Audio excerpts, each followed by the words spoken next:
Assalamualaikum warahmatullahi wabarakatuh. Apa kabar semuanya? Semoga selalu sehat, dilancarkan rezekinya, dimudahkan segala urusannya ya. Amin. Nah, di video kali ini saya akan berbagi informasi yaitu aturan penting terkait pencairan bantuan PKH tahap 5 alokasi September Oktober tahun 2024. Lalu kira-kira ada aturan terbaru seperti apa ya? Maka dari itu simak terus videonya sampai selesai agar supaya tidak menimbulkan gagal paham dalam menyerap informasinya. Oke, langsung saja berikut ini terkait peraturan terbaru pencairan bantuan PKH tahap 5 tahun 2024. Nah, perlu diketahui bahwasanya pencairan bantuan PKH di tahun 2024 itu masih sama ya.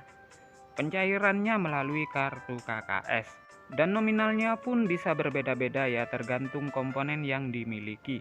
Selain itu juga sudah ada peraturan yang sudah ditetapkan dalam hal pencairan PKH di tahun 2024. Jadi untuk bantuan PKH itu adalah bantuan bersyarat ya, jadi harus memiliki komponen PKH seperti anak balita, kemudian anak sekolah SD, anak sekolah SMP, anak sekolah SMA.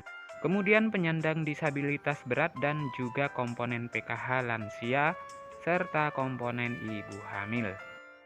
Kemudian ada 13 kriteria untuk menentukan bantuan PKH-nya bisa cair atau tidak ya. Jadi yang pertama peraturannya itu kalian harus terdaftar di dalam DTKS. Jadi mulai dari anak balita, SD, ibu hamil, kemudian anak SMP, anak SMA, penyandang disabilitas, dan lansia tersebut harus masuk di dalam DTKS dan aktif sebagai penerima bantuan PKH. Kemudian yang kedua, di dalam keluarga maksimal hanya 4 komponen saja yang bisa masuk ke dalam pencairan bantuan PKH. Kemudian yang ketiga, prioritas bantuan PKH yang memiliki komponen datanya itu harus aktif ya dan padan antara di DTKS dengan Dukcapil. Kemudian peraturan yang kelima, jika kalian terdaftar sebagai penerima bantuan PKH anak sekolah, baik itu SD, SMP maupun SMA, datanya harus terdaftar di aplikasi Dapodik sekolah masing-masing dan datanya padan dengan DTKS. Jadi tidak boleh ada perbedaan. Selanjutnya yang keenam untuk komponen PKH balita.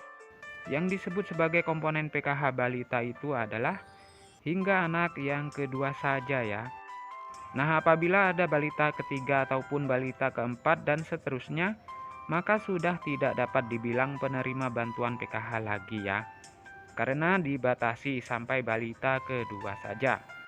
Selanjutnya peraturan ke-8 untuk komponen disabilitas. Jadi maksimalnya itu ada 4 orang ya yang bisa menerima bantuan PKH. Kemudian selanjutnya untuk komponen lansia, peraturannya adalah yang dibilang komponen PKH lansia sama seperti penyandang disabilitas ya, yaitu maksimal 4 orang saja. Kemudian peraturan selanjutnya untuk komponen lansia tersebut itu usianya harus mencapai minimal umur 60 tahun ke atas. Selanjutnya untuk komponen cucu itu juga bisa masuk ke dalam pencairan bantuan PKH, asalkan lolos sebagai penerima dan memenuhi persyaratan.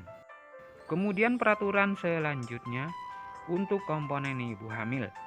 Jadi yang dianggap atau dibilang komponen PKH ibu hamil adalah hanya sampai kehamilan yang kedua saja ya. Jadi apabila hamil yang ketiga kalinya atau keempat kalinya, itu sudah tidak bisa dapat bantuan PKH. Kemudian juga memiliki anak yang normal yang bersekolah di jenjang SD. Sedangkan untuk yang nominal penyandang disabilitas dan anak sekolah SD itu nominalnya berbeda-beda ya, lebih besar penyandang disabilitas dibanding dengan komponen anak SD. Maka yang masuk komponen PKH adalah komponen disabilitas yang didahulukan. Jadi sudah jelas ya, itu adalah peraturan bantuan PKH di tahun 2024. Sementara untuk jadwal pencairannya, jika tidak ada perubahan akan dicairkan di antara bulan Oktober tahun 2024. Sementara untuk waktu tanggal pastinya kita tunggu informasi selanjutnya. Nah, sekian dulu. Assalamualaikum warahmatullahi wabarakatuh.